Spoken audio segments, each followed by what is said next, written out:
সহজ বাঙালি রান্না চ্যানেলে আপনাদেরকে স্বাগতম।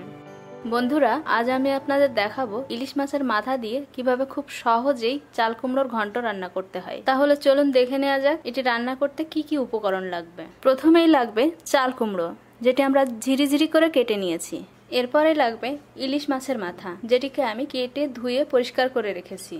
লবণ, হলুদ, গোটা জিরে এবং গোটা শুকনো মরিচ, জিরে গুঁড়ো, ধনে গুঁড়ো, রোস্টেড জিরে গুঁড়ো, চেরা কাঁচা মরিচ এবং তেল।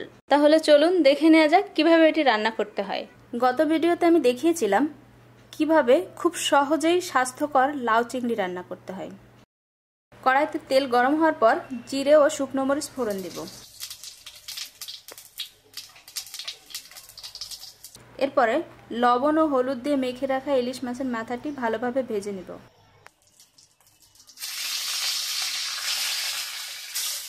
এখানে একটু বলে রাখি, ইলিশ মাছের মাথা অনেক নরম হয়। এটা ভাজতে ভাজতে একটা সময় নরম হয়ে যাবে, তখন একটুখানি চাপ দিলেই ভেঙে যাবে।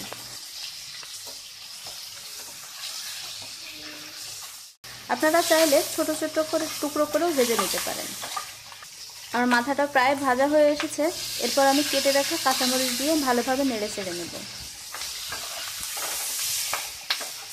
মরিচগুলো একটু ভাজা ভাজা হয়ে গেলে আমি কেটে রাখা চাল কুমড়োগুলো দিয়ে দেব। আপনারা জানেন লাউ এবং চাল কুমড়োর 90%-এর বেশি জল, তাই আমি এই রান্নায় কোনো জল ব্যবহার করব না।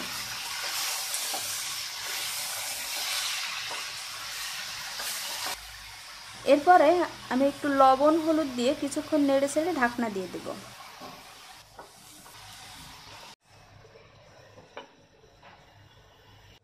মিনিট 5 পর ঢাকনা খুলে দেখব এটা থেকে জল ছাড়তে শুরু করেছে। তাই ভালোভাবে নেড়ে চেড়ে সিদ্ধ করার জন্য আবার ঢেকে দেব। আমাদের রেসিপিটি যদি ভালো লেগে থাকে তাহলে আপনারা আপনাদের ফেসবুক ওয়ালে এটি শেয়ার করতে পারেন। আমি এখন এর মধ্যে ধনে গুঁড়ো এবং জিরে গুঁড়ো দিয়ে দেব এবং পুরোপুরি সিদ্ধ হওয়ার জন্য আবার ঢাকনা দিয়ে দেব। সাধারণত আমরা লাউয়ের খোসা ফেলে দিই, কিন্তু আগামী ভিডিওতে আমি দেখাবো এই ফেলে দেওয়া লাউয়ের খোসার সাথে একটুখানি ইলিশ মাছ যোগ করে কিভাবে কত সুস্বাদু একটি ভর্তা বানানো যায়। মিনিট 5 পর ঢাকনা খুলে দেখব চাল কুমড়ো থেকে যে জলটা বের হয়েছিল সেটাতেই পুরো সবজি সিদ্ধ হয়ে এসেছে। পুরো জল শুকিয়ে এসেছে এবং অনেকটা ঘন্ট ঘন্ট হয়ে এসেছে। আমাদের সবগুলো ভিডিওতে আপনারা খেয়াল করলে দেখবেন আমরা খুব কম তেল মশলায় স্বাস্থ্যকর খাবার রান্না করে থাকি। বন্ধুরা, লাউ এবং চাল কুমড়ো ডায়াবেটিস রোগীদের জন্য কিন্তু একটু উত্তম খাবার।